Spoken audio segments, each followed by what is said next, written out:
A.J. Brown, it seems like all but confirmed at this point that he is going to be a New England Patriot. Adam Schefter reported early on Monday morning.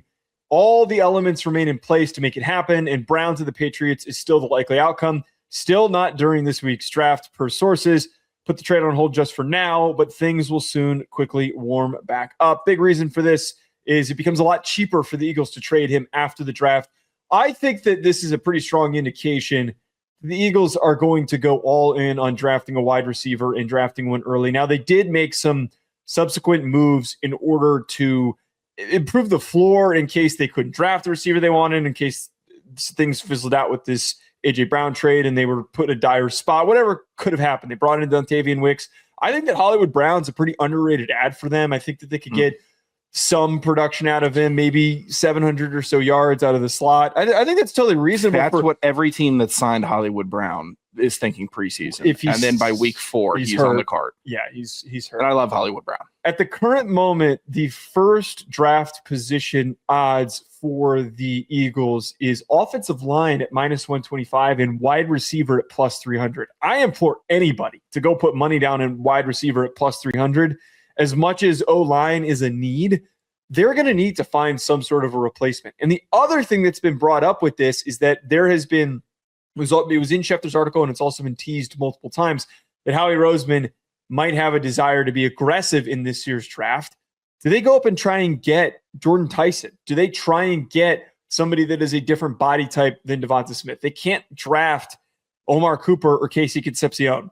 Those guys are slot receivers. That doesn't really work with Devonta Smith. That's not going to work. You need somebody with a little bit more of a frame, and I think that Jordyn Tyson would be the guy to target or pay attention to for them to maybe go after. You need a wide receiver that's comfortable going back for the ball because it's going to be underthrown, and you need a wide receiver that can work the sidelines. What? There's literally a clip of me that we posted on Shorts of saying that I don't think that Jalen Hurts is good. So that was an easy clip.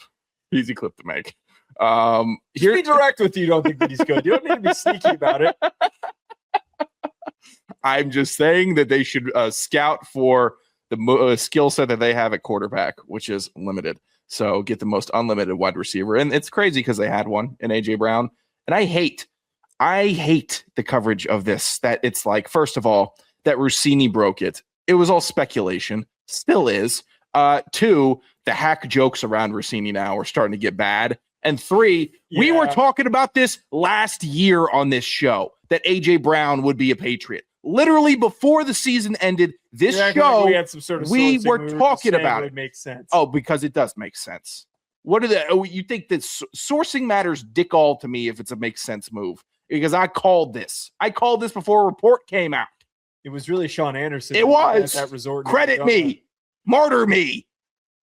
See, if you came to the combine when I saw Vrabel in the intersection, you could have replaced Rossini.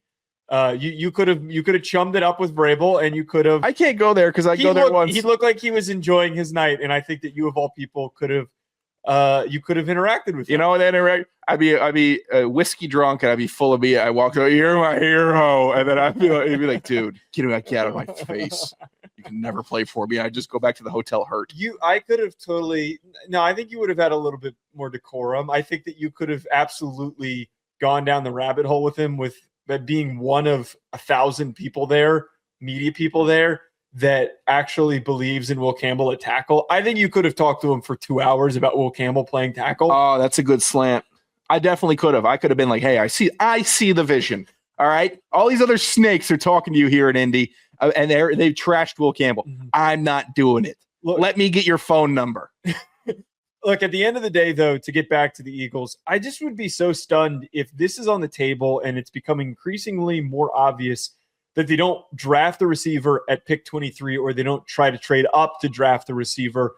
Maybe Carnell Tate also would make a lot of sense to me. Makai Lemon doesn't, but Carnell Tate would make some sense with his body type having a bigger frame. He's not a true X. He's not somebody who would ask to play X, but he's pretty good in contested spots with the balls in the air. The other dude, which we've brought up on the show before, and I'm going to keep bringing this up, the hilarity about this draft class, and the funniest part with the last time that A.J. Brown was traded, the guy that the Titans drafted was with Treylon Burks was deemed to be the next A.J. Brown. And lo and behold, this year, there is another next A.J. Brown. Chris Bell could not be more of a direct clone of A.J. Brown. Go watch his tape. Go watch his highlights.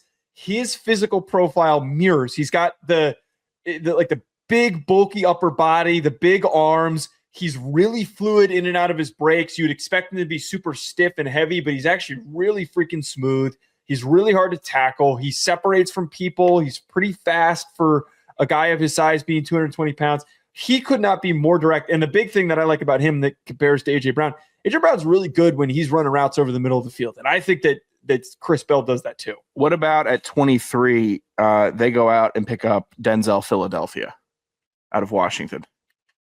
I don't hate it. I think that would be, I don't like Denzel Boston. I'd be just really honest with you. I don't like him. 6'4". He's big and he's a really dominant contested catch guy. And he's one of these guys. Sounds like he slots in for AJ. He does. Big body dude who the ball's thrown to him. He can make some ridiculous catches. But there's a lot of discourse where everyone was saying, man, he's going to test really well and he's going to be a really good athlete for his size. Why the hell didn't he test at all during the pre-draft process? Unless I'm missing his pro day numbers, I don't think that he ran a 40. So if that's so true, then where the F are these numbers that you're talking about? In order for a guy to be justified as this big-bodied physical X contested catch point player, you got to be as good as Ted McMillan was, because Ted McMillan outperformed a lack of speed that he had. I just don't think that Denzel Boston's that dominant. I think that he leans more N'Keal Harry.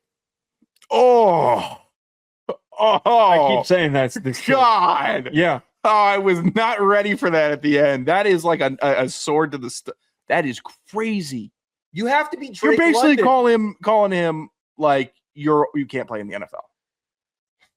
I'm not being that negative. I don't think that I have a early 3 on him, which is you could draft him as a sacrificial X and he ends up being a guy who catches like 600 yards in a good offense.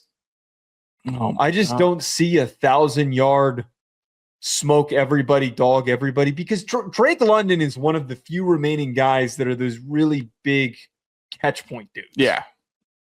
I'll give that to you. Andy's on a great team with great quarterbacks with a great future. So I'm sure he's going to have an awesome year. Not getting overthrown. In Philadelphia. Who? You're saying in Philadelphia? Drake London in Philadelphia? Oh, and Drake. I thought you were talking about Denzel Boston. No. Drake London in Atlanta. Oh. With all of his resources and capabilities. Well, he's perfect for that team because none of those quarterbacks can get him the ball, and he's really good at coming back for the ball. Somehow they still overthrow Kyle Pitts, who's got a wider wingspan. I hate this team.